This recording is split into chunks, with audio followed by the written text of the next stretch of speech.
Assalamualaikum warahmatullahi wabarakatuh. Saya Jumaidi Saifullah SPDI, mahasiswa pendidikan profesi guru dalam jabatan tahun 2022, angkatan pertama Universitas Islam Negeri Maulana Malik Ibrahim Malang, akan menampilkan video praktek pembelajaran dengan tema larangan pergaulan bebas dan zina. Selamat menyaksikan. Assalamualaikum warahmatullahi wabarakatuh. Bismillahirrahmanirrahim. Allahumma shalli ala Muhammad. Anak-anakku sekalian yang dirahmati Allah, alhamdulillah kita bertemu lagi dalam pembelajaran pendidikan agama Islam dan budi pekerti. Sebelum pelajaran kita mulai, mari kita berdoa dalam hati. Berdoa mulai. Berdoa selesai. Sebelum pelajaran dimulai ya, saya cek dulu kehadiran kalian. Saya akan coba ngabsensi. Kalau lainnya hebat ada? Fikri? Bimo? Gak ada? Riki? Hadir. Alhamdulillah ya, semua. Bagaimana kondisi kalian? Sehat ya? Sehat. Ada yang sakit hari ini? Gak ada. Boleh kalau sakit, silakan ke UKS untuk minta obatnya supaya kalian ikut belajar hari ini dengan pikiran yang fit, fokus, sehingga nanti mendapatkan pemahaman yang maksimal. Oke, baik. Materi kita pada hari ini ya, nanti kita akan mencoba membahas tentang larangan pergaulan bebas dan perintah untuk menjauhi perbuatan zina. Nanti ada kajian, kita akan coba menganalisis ya Quran surat Al-Isra ayat 32 dan Quran surat An-Nur ayat 2. Materi ini coba sekarang kita kaitkan dengan kondisi yang ada di sekeliling kita ketika kita berada di rumah ataupun di masyarakat. Kira-kira banyakkah ataupun adakah kalian temui hal-hal yang mengarah pada pergaulan bebas ataupun mengarah pada perbuatan zina? Pak Sipul minta dari kalian bisa ada salah satu yang menceritakan pengalaman yang mana berkaitan dengan materi larangan pergaulan bebas dan perbuatan zina. Ada? Ya, Pak. Oke, silakan. Maju sini. Ada pertemuannya.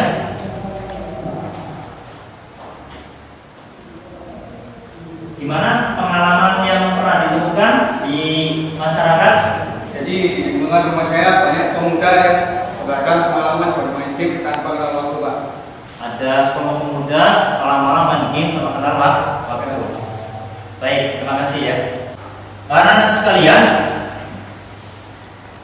dari pengalaman teman kalian tadi, sekarang saya minta salah satu dari kalian bisa memberikan pertanyaan tentang hubungannya larangan pergaulan bebas dan zina.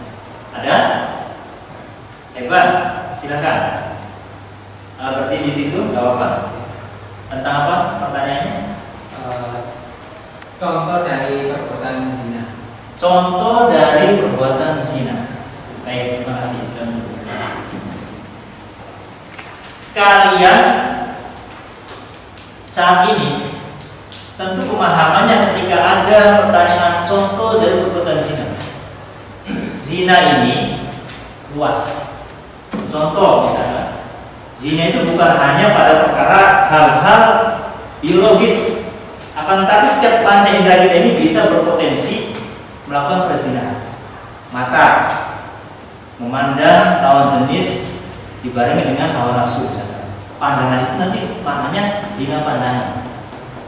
Kemudian telinga juga bisa berpotensi berzina. Ketika apa? Ketika suka mendengarkan pembicaraan orang lain. Contoh zina itu secara luas itu bukan hanya pada pemahaman kalian yang selama ini kalian paham tentang masalah zina. Yaitu apa? Tentang hubungan lawan jenis yang bukan mahram. Untuk materi ini,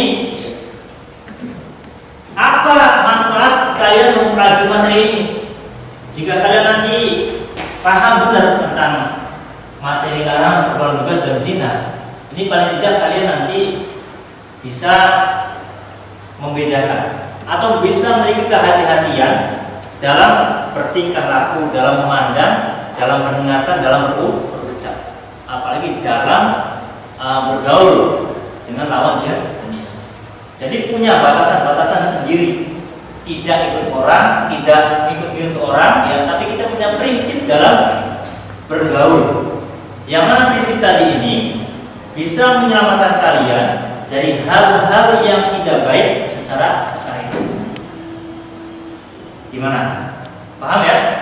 Sekalian, kompetensi dasar yang akan kita pahami dan kita pelajari hari ini adalah tentang bagaimana kalian menganalisis Quran surat Al-Isra ayat 32 dan An-Nur.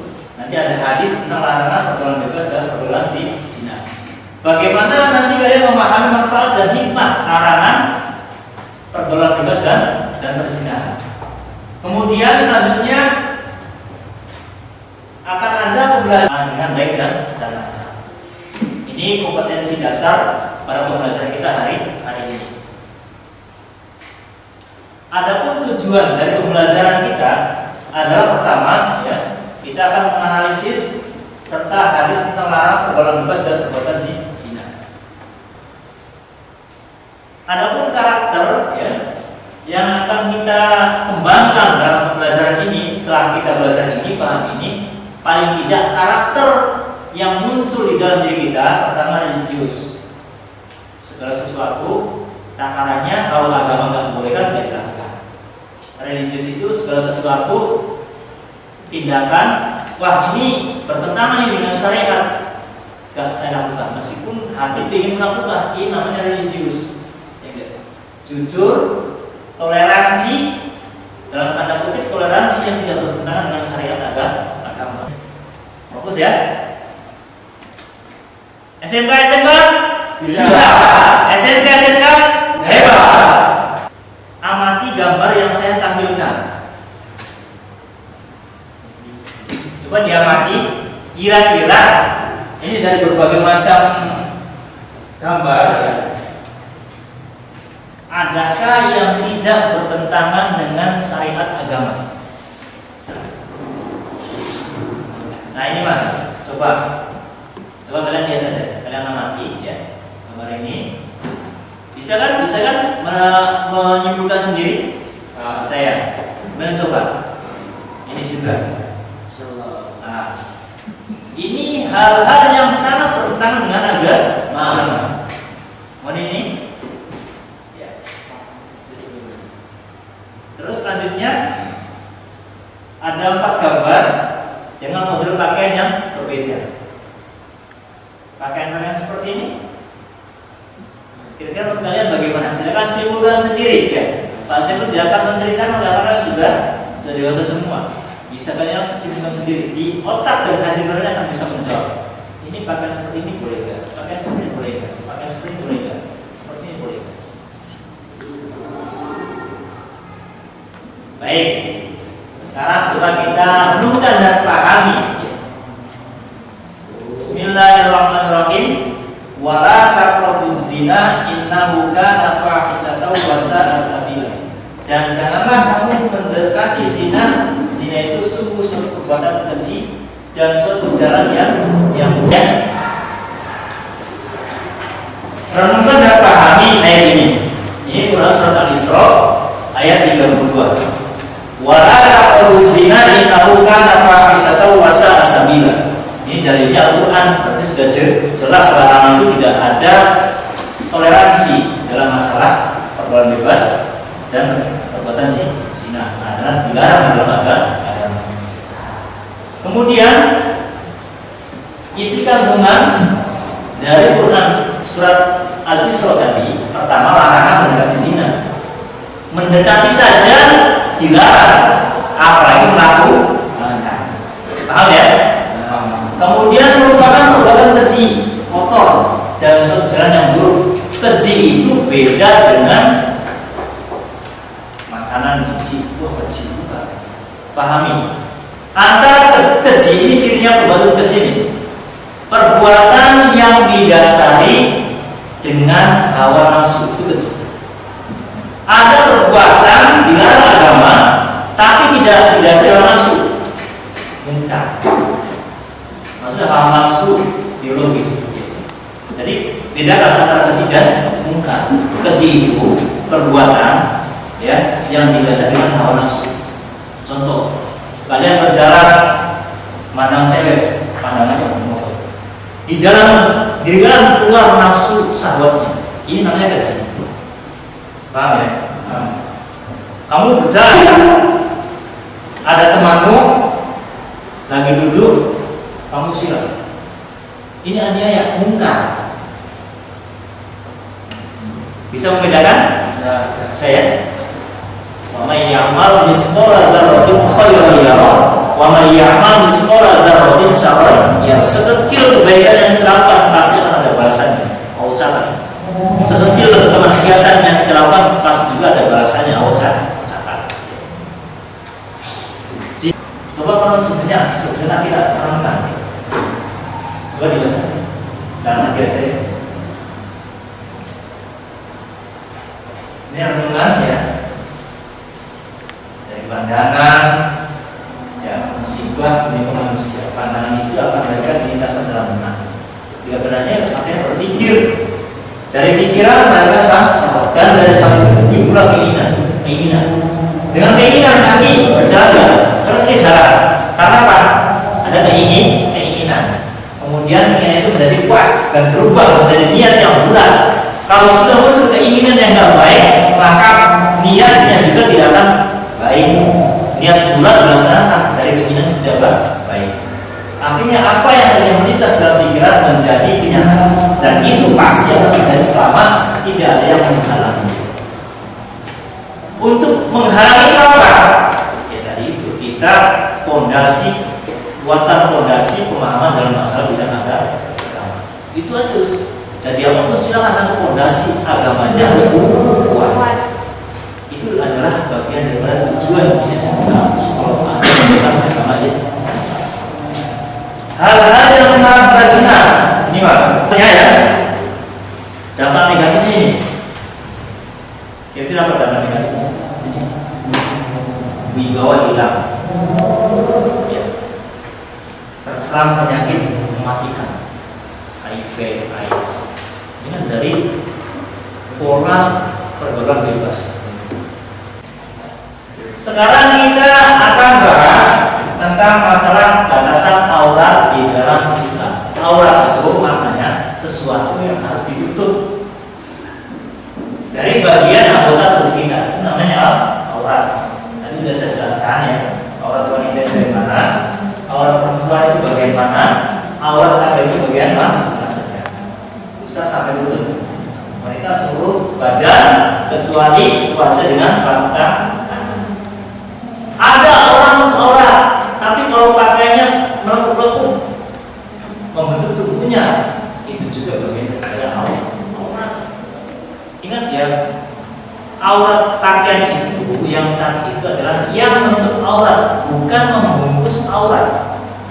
Pakaian itu bukan untuk membungkus aurat. Kalau membungkus aurat, artinya pakaiannya ketat, perempuan itu, ya, badannya yang menonjol, matanya juga kelihatan sebagainya. Padahal pakai baju ini bukan untuk aurat, tapi membungkus aurat. Paham ya? Pikir masing-masing sudah sampai di manakah yang kita lakukan dalam masalah aurat? Ya. 1, 2, 3, 4, 5, 6, 7, 8. Pertama tuh sekarang dilihat dan direnungkan. Saya sudah di posisi mana? Pak, dulu kan perempuan, saya laki-laki. Nah, itu sudah sama ya. Kan pusat dengan lutut.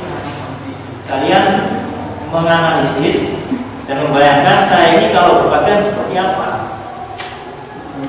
Sudah? Sudah bisa membayangkan kita posisi di mana? Sudah. Baik, selanjutnya etika memandang lawan jenis. Bagaimana para laki-laki terhadap perempuan? Ini etikanya. Itu telanjang sama si perempuan apa? Saya sudah dibaca bagaimana cara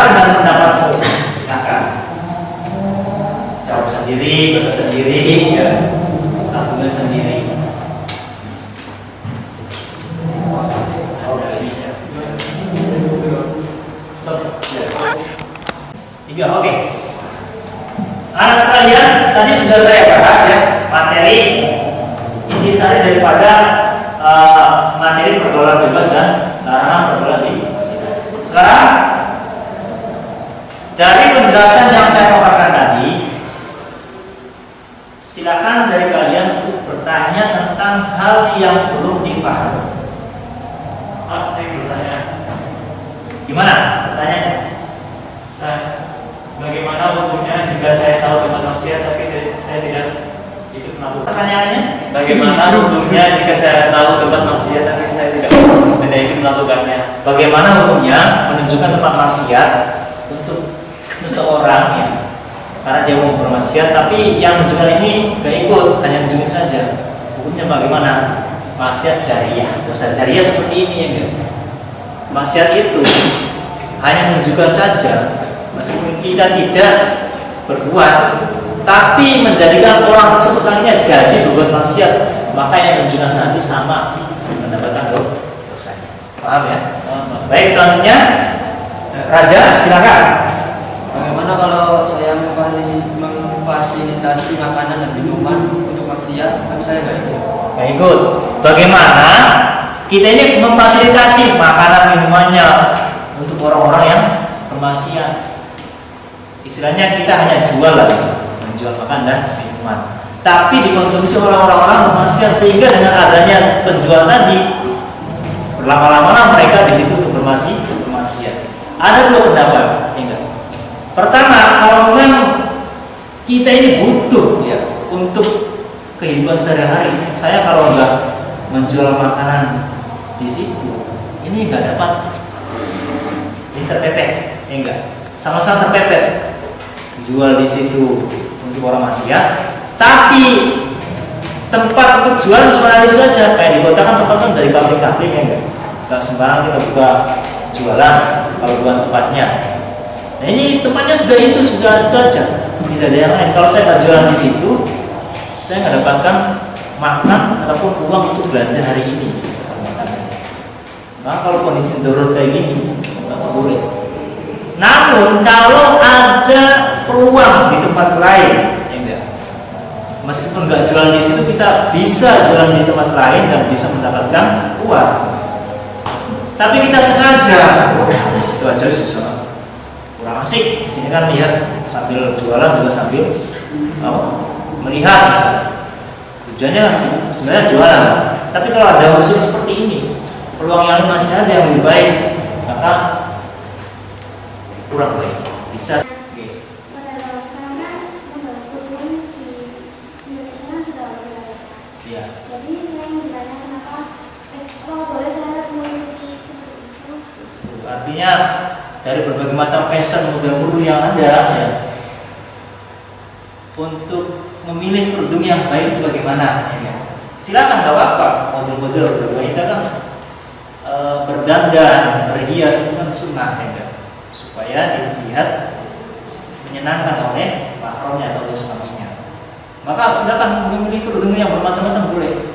Namun tetap landasannya adalah kerudung yang tidak bertentangan dengan hukum agama. Ya kerudung.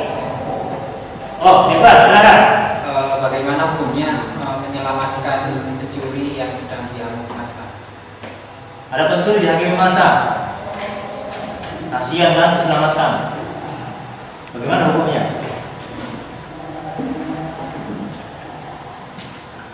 Menyelamatkan nyawa manusia ini ada dianjurkan. Permasalahan masa menghakimi pencuri ini karena ada. Selagi ada hukum yang memang sudah ditetapkan di negara itu, ya maka lebih baik bisa diselamatkan.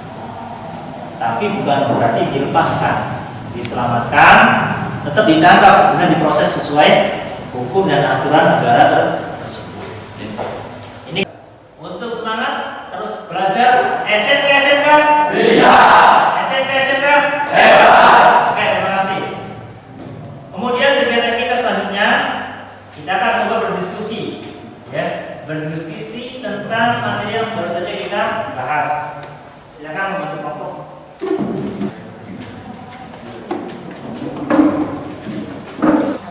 Baik. Materi diskusi silakan kalian lihat di slide PowerPoint ya. Bahan diskusi jelaskan maksud zina dan tadi yang larannya. Kalian diskusikan sebutkan macam zina dan ketentuan hukumnya. Diskusi saya beri waktu setengah jam.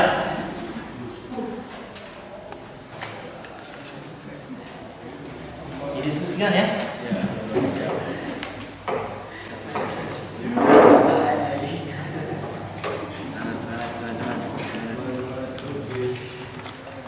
Oke, selesai? Sabar. Sudah selesai diskusinya? Baik, kalau sudah, sekarang kelas mereka dari masing-masing kelompok perwakilan untuk menjelaskan hasil dari diskusi yang telah dilakukan. Silakan kelompok 4 maju ke depan. Di bawah artinya hasilnya yang dibacakan, disampaikan di depan. Nah, sini. Hasil diskusi apa tadi? Cara menghindari zina. Cara menghindari zina apa saja? Pertama, Yang pertama menjaga pandangan. menjaga pandangan. Yang kedua menjaga cara berpakaian. Menjaga cara berpakaian. Terus, Yang ketiga mengatur cara komunikasi atau menjaga lisan. mengatur cara berkomunikasi atau lisan, apalagi dengan lawan jenis. Membatasi pergaulan. Membatasi pergaulan. Bukan berarti nggak mau bergaul ya nggak? Nggak mau bergaul juga bahaya. Membatasi. Artinya sekedarnya saja, seperlunya saja. Menghindari hal yang sia-sia. Oke, terima kasih, bagus. Ini kelompok A. Selanjutnya kelompok 2. Perhatikan ya. Silakan sampaikan hasil dari diskusi tentang apa tadi? Tentang contoh perbuatan zina dalam kehidupan sehari-hari. Ya, hasilnya 1. Pandangan mata berdatang jenis dengan hawa nafsu. memandang lawan jenis dengan hawa nafsu, zina mata. Melakukan hubungan seksual tanpa ada surat nikah. Melakukan hubungan ya sama lawan jenis, tapi di luar nih. Ada lagi? Melangkahkan kaki ke jalan yang bermaksiat. Kaki diajak melangkah ke jalan yang ataupun ke tempat-tempat di mana di situ ada kemaksiatan. Ini zinanya kaki. Bagus. Selanjutnya kelompok 1.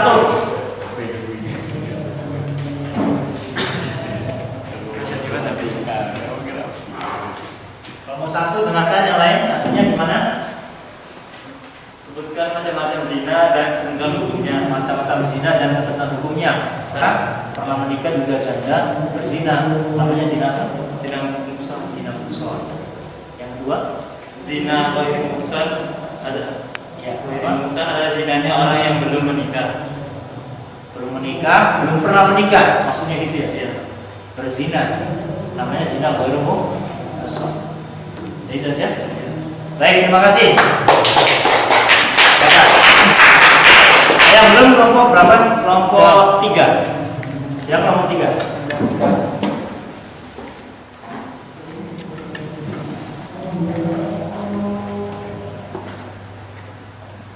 Dibacakan hasil diskusi. Dibacakan hasil diskusi kelompoknya. Tentang apa tadi? Tentang dampak daripada perbuatan zina apa saja. Pertama, Menghancurkan kami. karir akan hancur. Terus yang kedua, Dikucilkan oleh masyarakat. orang yang berzina dan masyarakat akan dikucilkan karena bagi masyarakat aib. Ketiga, Hilangnya rasa kehormatan. kehormatannya jelas. Orang terhormat namun berzina karena aib ya, itu pasti akan turun derajatnya. Dan rezekinya pun sempit juga. Sebagai faktor penyebab rezeki sempit karena karir hancur, ya kan, kembali ke tempat. Ya, itu dari presentasi dari masing-masing kelompok. Perwakilan sudah bagus lah, saya kalian sudah memahami ya, jawabannya bagus, hasil diskusinya. Sekarang saya Nadia yang mau bertanya.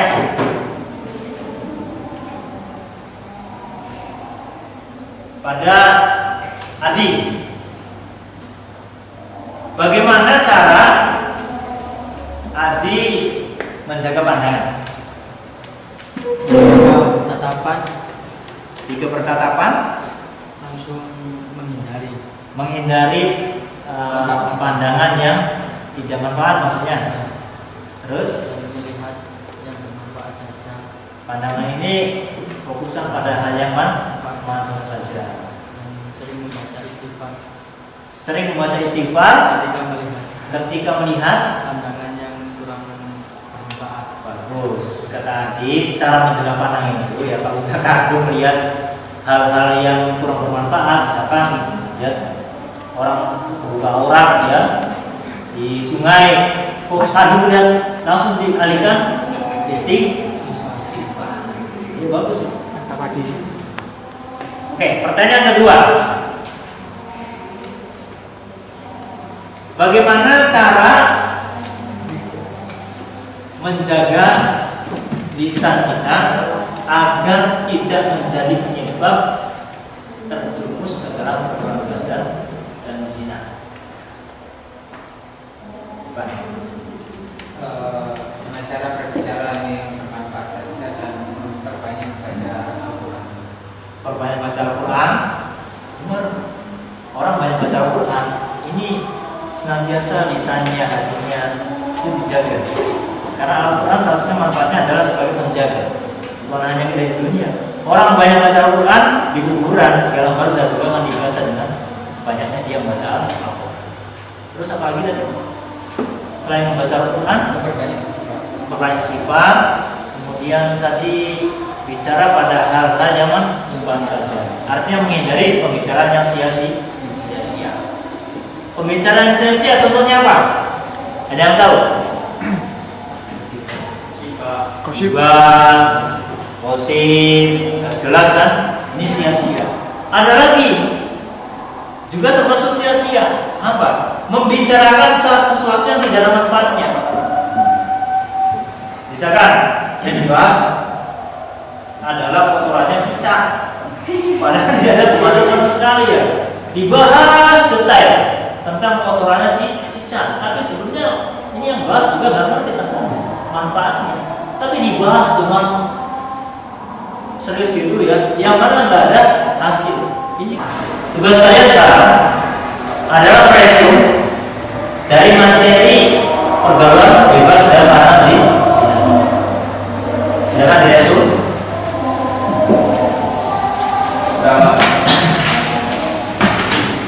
Diresume.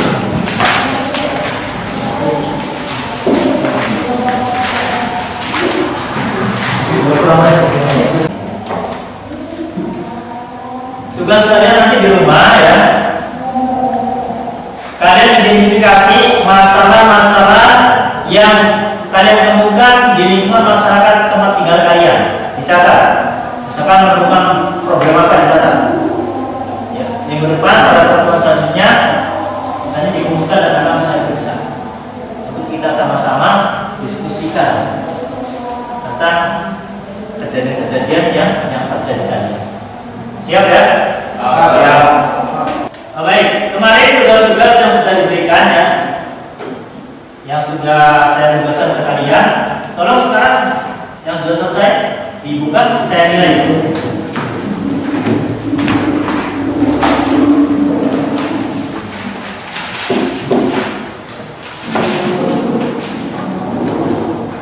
Ya?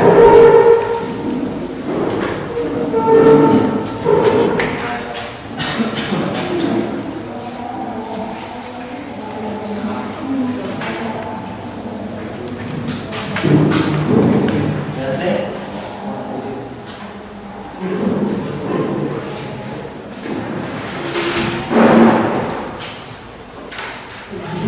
Jadi sudah tugasnya.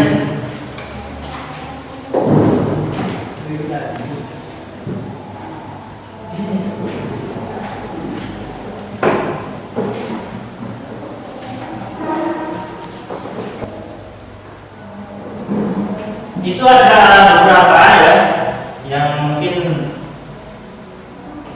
salah pemahaman dari tugas yang diberikan, khususnya mengenai masalah-masalah yang diidentifikasi itu harus memang benar-benar kejadian yang kalian lihat.